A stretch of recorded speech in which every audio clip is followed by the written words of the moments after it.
So let's start the class. Basically, we started urinary system. So we talked about kidneys. Today we will discuss about how the urine form. Okay. So basically, in the urinary system, we have kidneys, okay, urinary bladder, urethra, okay, all these things are there, ureter. But main organ here is kidney.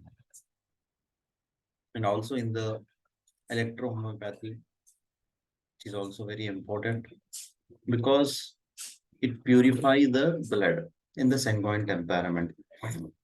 Okay. And second, in the acupuncture also it is very important organ, kidney.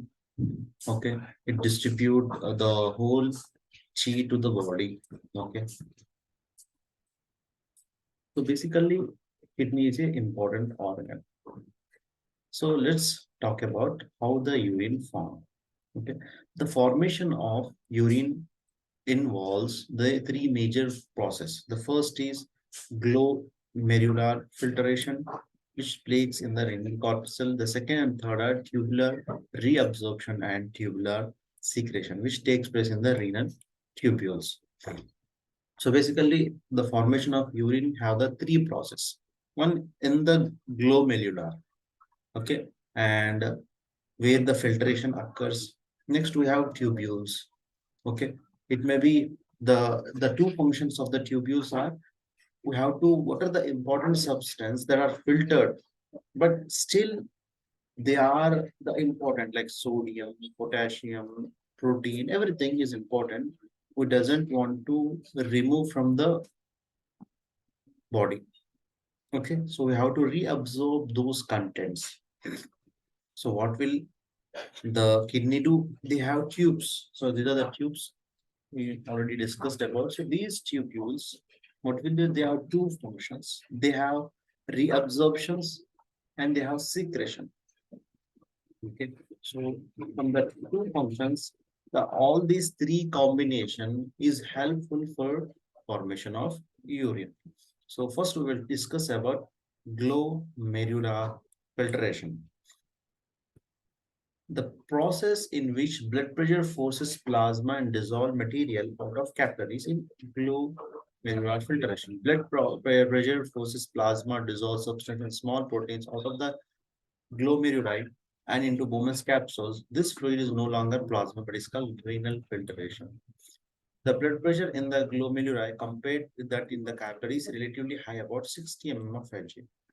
The pressure in Bowman's capsule is very low and its inner podocyte layer is very permeable, so that approximately 20 to 25% of the blood that enters glomeruli becomes renal filtration in Bowman's capsule.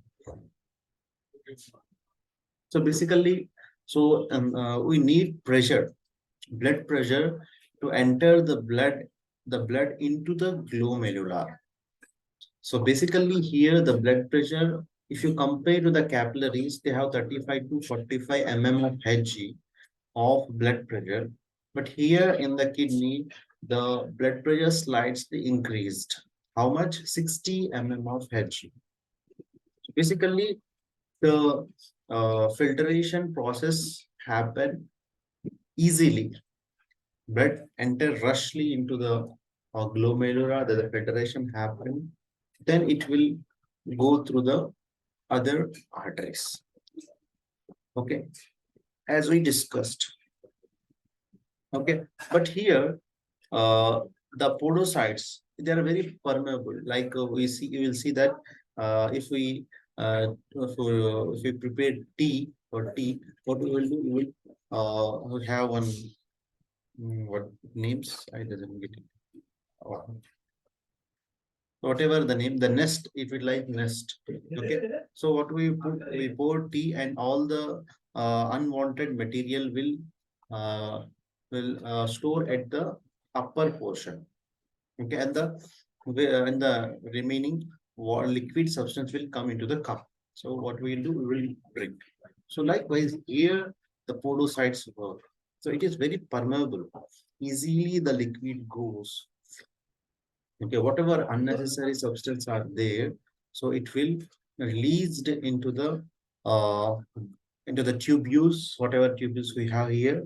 But here, whatever liquid portion is there, it will, we have afferent artery, efferent artery.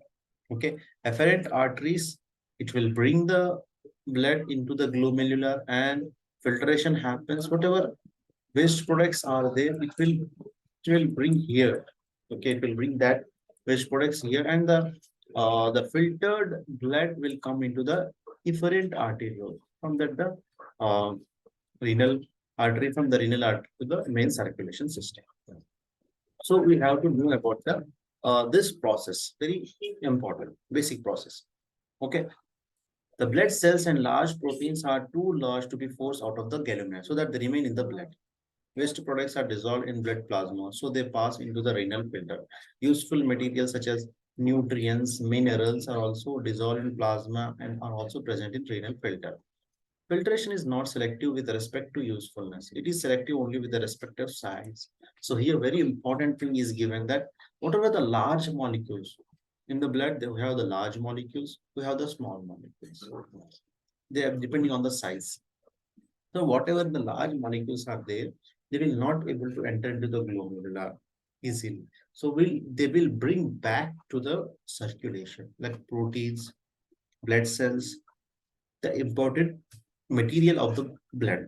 Okay, but whatever the small sizes materials are filtered into the glomerular. So basically, the glomerular filtration is not dependable. What are the important useful things? What are the non-important useful things? So basically, it will depend upon the size. Okay, it is very important. So there are big molecules, everything other that will bring back to the circulation. Okay. The glomerular filtration, very important, is the amount of renal filtration formed by the kidneys in 1 minute, and average 100 to 125 ml per minute. GFR may be altered if the rate of blood flow through the kidney changes. If the blood flow increases, the HF increases, and the more filter is formed. If blood flow decreases, as may happen following a severe hemorrhage, the GFR decreases. Less filtration is formed and urine output decreases. So basically here, we want to know that GFR means glomerular filtration rate. Very important. Means how much amount of blood is purified in 1 minute. Okay, filtration happens in 1 minute. It may be 100 to 125 ml per minute will happen. But in sometimes, if the blood pressure is high, what will happen? The filtration will happen more. If the blood pressure is low, so what will happen? The filtration will decrease. So this is very important.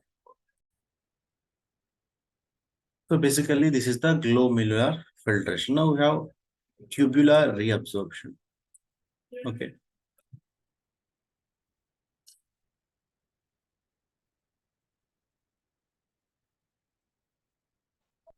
So tubular reabsorption takes place from the renal tubules into the peritubular capillaries in a 24-hour period. The kidney form 150 to 180 liters of filter, and normal urine output in the time is 1 to 2 liters.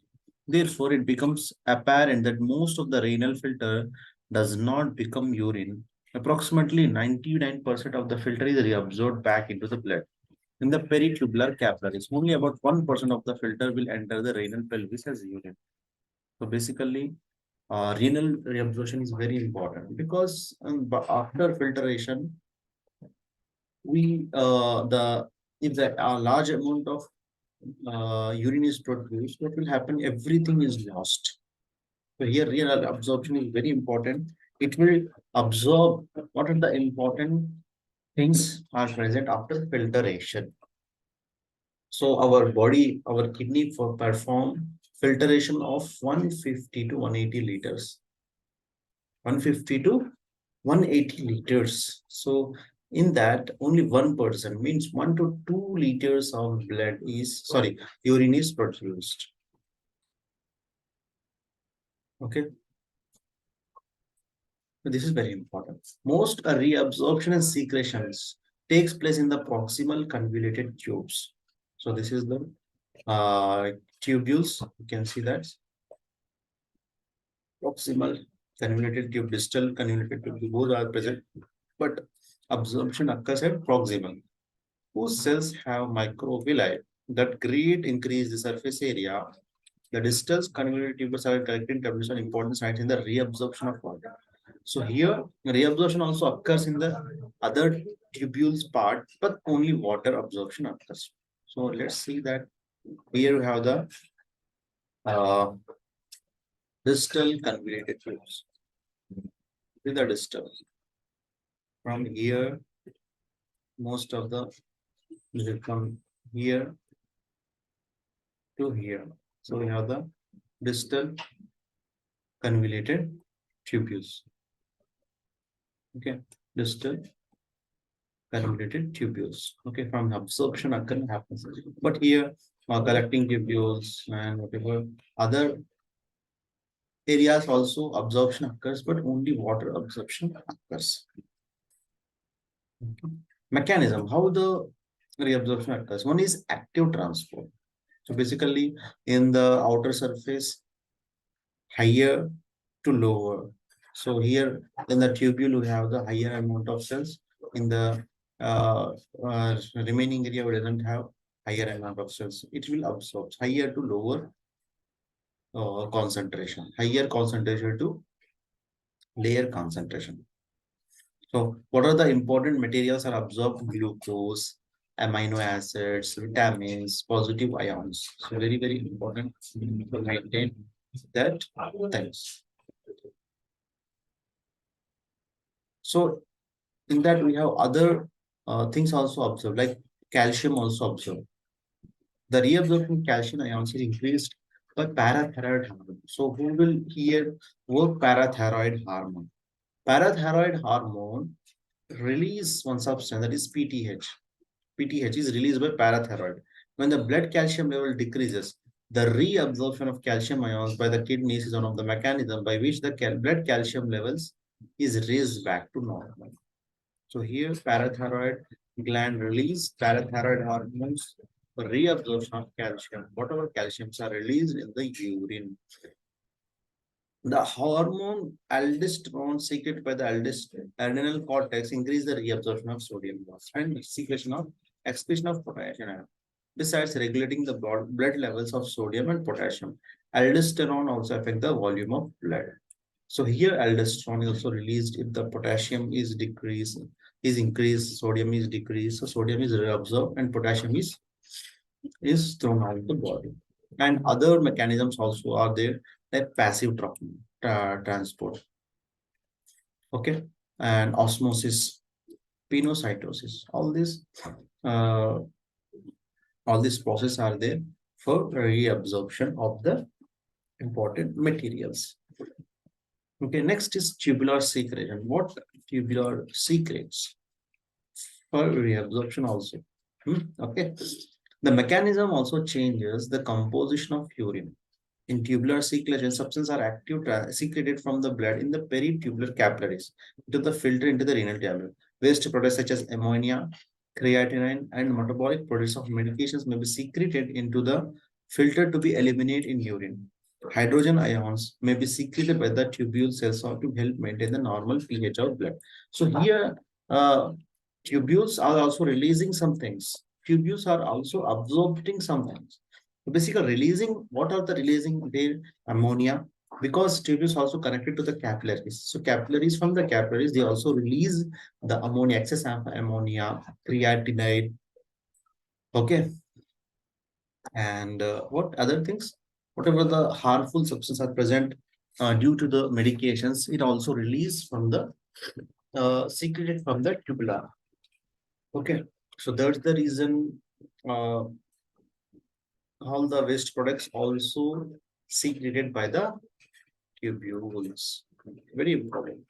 The glomerular work has stopped or some part of kidney is damaged. So what will happen? The workload of the kidney also is done by tubules. Okay, this is very important. So basically, uh, the load of the filtration to the glomeruli is decreased with this process. Okay, very important. So here water absorption also happens because urination, if the filtration is happens continuously, so what will happen? You lost water from the body. Dehydration will happen. So you need some hormones. So basically filtration is happening whole blood. Okay, one thing. From that blood, all the waste products are releasing. Okay, and important concepts are absorption. Okay, waste products are secretions happening. So basically, but water, how the water absorption is happening. So here some hormones are helping. Who? Some hormones are helping. What are the hormones like aldosterone? Already you discussed. And one main important hormone that is ANP, atrial natriuretic peptide, which is secreted by the our atria, heart. So which will increase the absorption of sodium, okay, and also water. And next we have antidiuretic hormone, okay, which is also very important. This is released by the pituitary gland.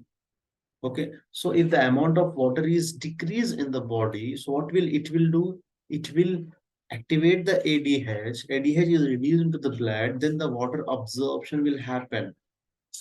Okay, so to prevent the water loss, very very important. So these are the hormones: aldosterone, atrial natriuretic peptide, and other is antidiuretic hormone. So these are the hormones are helping. Okay, so this is the how the urine formation is happening. Let's see this image. Okay, very important. Here in the orange color marker, this is glomerular filtration.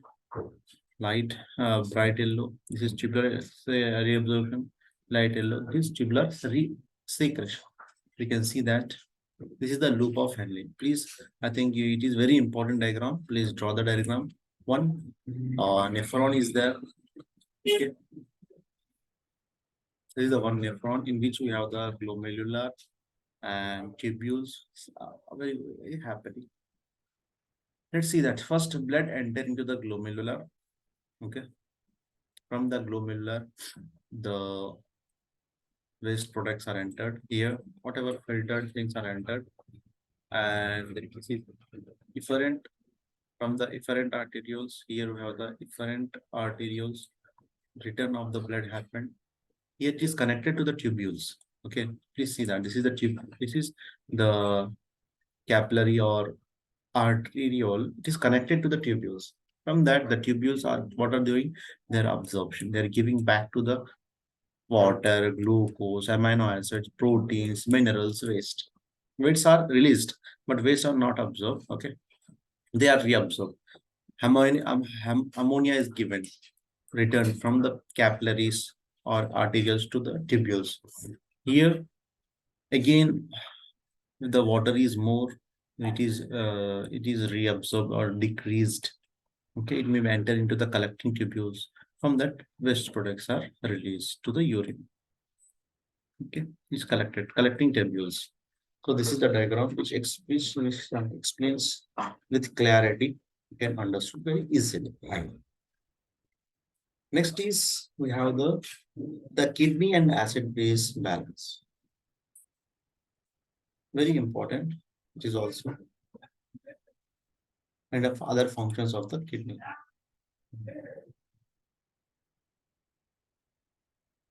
So let's talk about one topic that is acid base balance. So basically, uh, here one important thing is that the waste products are released. If the waste products are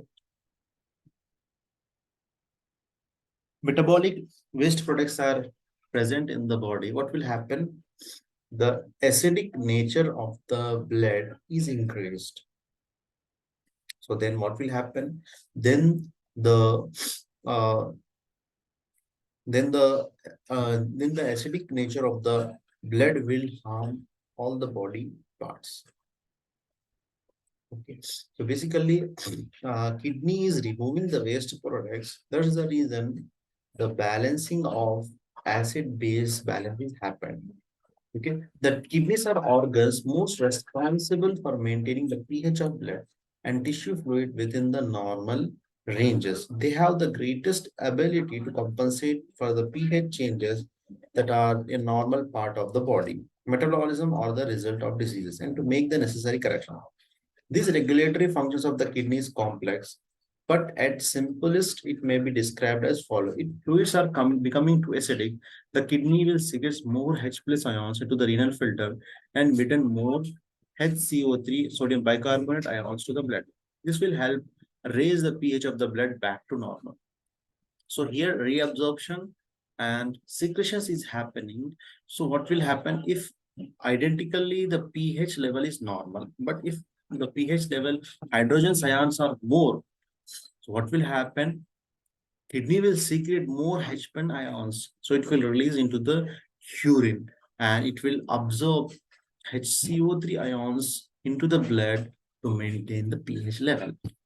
So that's the reason if a person is more acidic, so what will happen in the so what will happen? He will have burning sensation in the urine. Okay, the reaction involves such mechanism which will return later. The first, however, let us briefly consider how the kidneys will compensate for blood body fluids that are becoming too alkaline. You might expect the kidneys to do just the opposite of what was just described. So if the hydrogen ions are more, then what will happen? Hydrogen ions are released, secreted into the tubules. So it will release from the urine. So if the hydrogen ions are less, so what will they do? They will absorb the hydrogen ions from the tubules. Tubules where reabsorption happens and it will release sodium bicarbonate ions from the secreted tubules. Okay, then the pH will become normal. So this is the very important thing we have to remember how the uh, pH level balance happen. Okay, so here ADH increase absorption of water. Okay, PTH absorption of calcium. Aldosterone, this is the antidiuretic hormone. Okay, this is the parathyroid hormone. This is the aldosterone. Increase reabsorption of sodium and increase of potassium. So here ANP decrease reabsorption of sodium. So these are the hormones which are working to for reabsorption. Okay. Next, we have the other functions of kidneys. We will discuss later. We have two function two and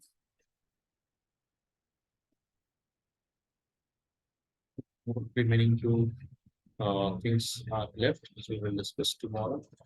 Okay. So we discuss how the urine formation occurs. Here we have the glomerular filtration and tubule reabsorption, tubule secretions, and we discuss acid-base balance, how the acid-base balance will happen, and hormones which are releasing to compensate the things which are decreased in the blood, and they have to reabsorb potassium, so calcium, water, etc. discussed. So if anyone have any doubt, please go through that.